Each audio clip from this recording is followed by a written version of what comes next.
Welcome back. So today's team history video is on the Boston Bruins. I don't have any of these recorded ahead of time. These may resume once I get home from my vacation. Haven't decided yet. These take a while to put the board together, to be honest. So for the Boston Bruins, their recent history, of course, they last won their Stanley Cup. We're now up to 11 years ago. And it feels like Boston might be overdue for some sort of a retool or a rebuild. We'll see what happens. But their all-time points leader, there are a couple of active guys on this list here. Raymond Bourque, 1,518 games played, 395 goals, 1,111 assists, 1,506 points. And, of course, one of the all-time great defensemen in the history of the National Hockey League. Johnny Busick's number 2 on the list with 1,436 games played, 545 goals, 794 assists, 1,339 points. Phil Esposito, 625 games, 459 goals, 553 assists, 1,012 points before he was traded to the Rangers, which caught everybody by surprise at the time. Patrice Bergeron is now close to Esposito. If he does decide to sign and play with Boston, he'll pass Phil Esposito. He's played 1,216 games, so it'll take him over double the amount of games to pass him. 400 goals, 582 assists, 982 points. He's 18 points away from 1,000. Come on, Patrice. You got to play one more year. Middleton is next on the list. 881 games, 402 goals, 496 assists, 898 points. Bobby Orr, 631 games played, 264 goals, 624 assists, 888 points. He would go to Chicago. Boston just knew his knees were done. Marchand, 874 games played, 351 goals, 444 assists, 795 points. I am sure that when Marchand, by the time he retires, has passed guys like Orr and Middleton and maybe even Esposito if he plays long enough, that people will say that Marchand's one of the great players of his... They won't. Anyway, some will, others are not going to believe that. Wayne Cashman, 1,027 games played, 277 goals, 516 assists, 793 points. So Marchand just passed him towards the end of the season. David Krejci is technically still active in hockey. He is talking about coming back to Boston. We'll see how it turns out.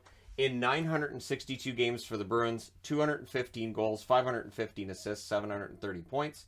So he has an outside chance of passing Cashman should he return this year. Ken Hodge Sr., 652 games, 289 goals, 385 assists, 674 points. Ken Hodge Jr. was a Bruin for far too short of a period of time. I really like Ken Hodge Jr. His career was just too short. Your all-time wins leader is now Tuukka Rask, 308 wins. Tiny Thompson with 252. Frank Brimsek, 230. Jerry Cheevers, 226. And Tim Thomas, 196. So for Swayman and Ullmark, they've got quite a way to go in order to reach the top 5 for the Bruins in all-time wins. And a lot of Hall of Famers in there, too. The 3 in the middle. Thomas doesn't look like we'll reach the Hall of Fame. Rask, that's a whole other argument for a whole other time. Retired numbers, they have got a few. Eddie Shore, number 2. Lionel Hitchman, number 3. Bobby Orr. Aubrey V. Clapper, or better known as Dick Clapper, number 5. Phil Esposito, number 7. Cam Neely, number 8. Johnny Busick's number 9. So, yeah, single digits with Boston. Good luck, because Swayman's number 1 now, so they'll retire that at some point. And then that just leaves number 6 as the only single-digit number left for the Boston Bruins. Number 15, Milt Schmidt. Number 24, Terry O'Reilly. 74, Ray Bourque. 77, I should say, Ray Bourque, in the 2 most recent. Rick Middleton's number 16, and Willie O'Ree's number 22. So the teens, we're starting to see them go 15 and 16 and 22 and 24 out of the 20s. So Boston eventually will, everybody's going to have numbers 40 and up because all the rest are going to be already gone. Playoffs, they've played a lot in the playoffs. Their success has been mixed. 2002, so they didn't make the playoffs in 2000 or 2001. They lost in the first round in 2002 against Montreal. That took 6 games. 2003, they lost in the first round against New Jersey. That took 5 games. 2004, they lost in the first round against Montreal. That took 7 games. So game 7s, Boston has their struggles and tends to lose some game 7s from here on. 2008, the next time they get back to the playoffs, Montreal's waiting for them again. They beat them in 7 again. 2009, they get to the second round. They lost in 7 against Carolina. 2010, In the second round, they had a 3-0 series lead against Philly and went, nah. And they lost that one in 7. 2011, they get their revenge against Philly, and then they would win the Stanley Cup that year as well. 2012, they lost in the first round against Washington in 7. Yes, take 7. But in 2011, they did win 3 Game 7s on their way to the Stanley Cup. 2013, they lost in the Stanley Cup final against Chicago. That took 6 games. Good final that year. 2014, they lost in the second round against Montreal. That took 7. 2017, they lost in the first round against Ottawa. That took 6. 2018, they lost in the second round against Tampa Bay. That took 5 games. 2018, they lost in the... So 2017 was 6 games against Ottawa. 2018 was 5 games against Tampa. And that was after Montreal beating them in 2014. Montreal, bad matchup for Boston historically. 2019, they lost in the Stanley Cup final. That was 7 games against St. Louis. I remember not being that optimistic going into Game 7. 2020, in round 2, they lost in 5 against Tampa. 2021, they lost in the second round in 6 against the New York Islanders. And this past season, they lost in 7 against the Carolina Hurricanes. And that was in the first round. So, Game 7 takes them out 1, 2, 3, 4, 5, 6, 7, 8 times since 2002. So 8 times in the last 20 years in a Game 7, Boston has lost and gone home. Cup years, 1929, 1939, 1941, 1970, 1972, and 2011. And the interesting thing is, they set the records in 70-71, the year they didn't win the Stanley Cup. So their arena, TD Garden, since 1996.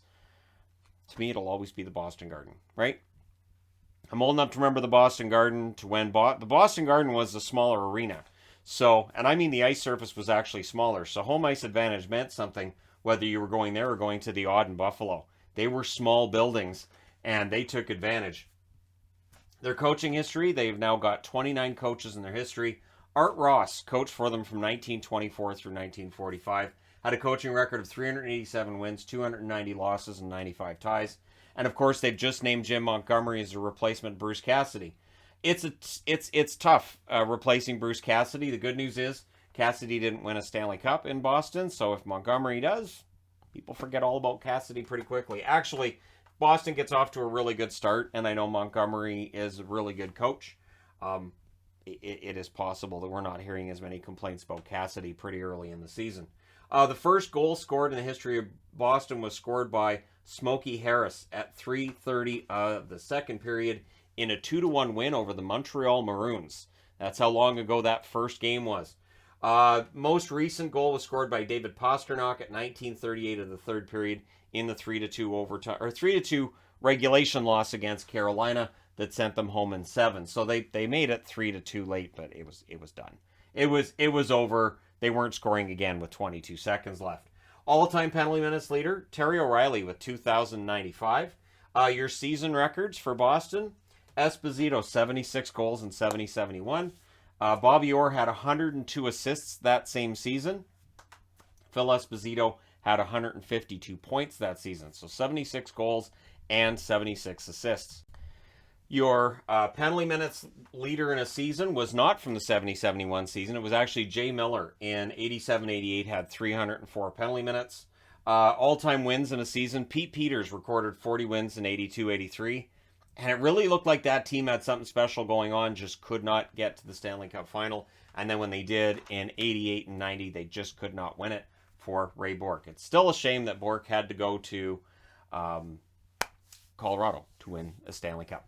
Your best draft picks. So again, this is normally really late picks. This is where I'm looking at steals, right? Steal picks, not first rounders. We all knew they were good, or early second rounders. But in this case, looking at steals. But Boston doesn't have as many that are drafted late as other teams. This shows up right away.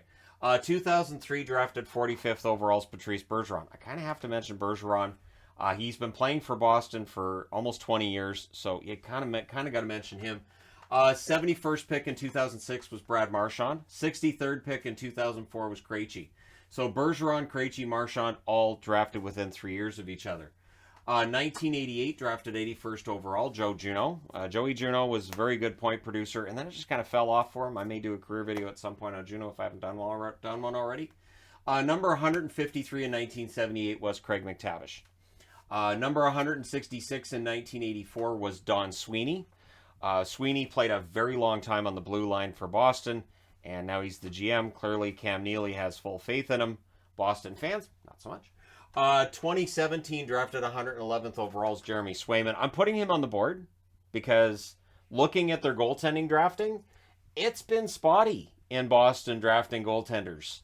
It's been I mean, they drafted Ken Dryden. Doesn't matter. They drafted him. They didn't keep him. So first round picks that played less than 100 games. This is an extensive list, even for an original 6 team. 1963, Orest Romashima was drafted 3rd overall and played no games. 1964 drafted 2nd overall was Alec Campbell, 0 games. 1965 drafted 4th overall is Joe Bailey, 0 games for him. 1967 drafted 10th overall, Mian Bonner, no games for him in the NHL. 1968 drafted 20th overall was Danny Shock, 20 games in the NHL. With a name like Danny Shock, I mean, come on. That's and as I'm saying it, I'm sure that WWE's writing that out and going, that's a good name for an NXT wrestler. 1969 drafted 4th overall, Frank Spring, 61 games for him. Then there's a couple of Rons in here, starting with 9th overall in 1970, Ron Plum, 26 games played. And then 1971 drafted 6th overall, Ron Jones, played 54 games in the NHL. Drafted 18th overall in 1974, Don Larway, who played 0 games in the NHL. Drafted 16th overall in 1976, Clayton Patchell, who played a grand total of 35 games in the NHL. 1981 drafted 14th overall, and with asterisks to make sure that I don't forget to mention, Norman Levier played 75 games in the NHL and his career was ended with an on-ice injury that was horrific. Norman Levier may very well have become a very good player for the Boston Bruins. We'll never know. The Bruins, their first-round picks, they had Levier's career ended. Also, Gord Kluzak dealt with injuries, and they really shortened his career. So, Kluzak played over 100 games, but it's easy to look back at the 80s for the drafting for Boston and say, wow, these guys didn't really hit. There were reasons, and again, with Levier, absolute crime that he didn't play over 100 games in the NHL. So just the 75 for him. 1989 drafted 17th overall, Shane Stevenson. He played 27 games in the National Hockey League. Then we get into a couple goaltenders coming in, starting with Evgeny Ryabchikov, drafted 21st overall in 1994, and there was some hype, and he never played in the NHL. 1996 drafted 8th overall, Jonathan Aiken, a defenseman, 44 games. 27th overall in 2000 was Martin Samuelsson. He played 14 games. Drafted 7th that same year was Lars Jonsson, 8 games. So they missed twice in the first round the same year. 2000 draft, though, bit of a spotty draft there. 99 was too. 2002 drafted 29th overall, Hannu Toivonen, another goaltender here. He played 61 games in the NHL. So Toivonen, there was hype. Ryabchikov, there was hype, and it just didn't turn out. So I stopped buying the hype with goaltenders. This is why when people were telling me, Swayman's really good, I'm like, we'll see. Boston goalies, we'll see. Matt Lashoff, drafted 22nd overall in 2005, played 74 games in the NHL. Drafted 8th overall in 2007, Zach Hamill, played 20 games in the NHL. I'm going out on a limb with this one, kind of, sort of. Zach Senyshyn's still playing hockey, obviously. Drafted 15th overall in 2015. He has a grand total of 16 games at the NHL level. I think it's highly unlikely he plays another 84 games in the NHL, but we'll see. Now that he's on the board, did I jinx myself? Is he now going to get into a lineup regularly? We shall see. Let me know your thoughts in the comment section below. As always, don't forget to hit like and subscribe if you're browsing your way through, you just happened upon this video. Thank you guys so much for watching, for all your support. I will talk to you again soon.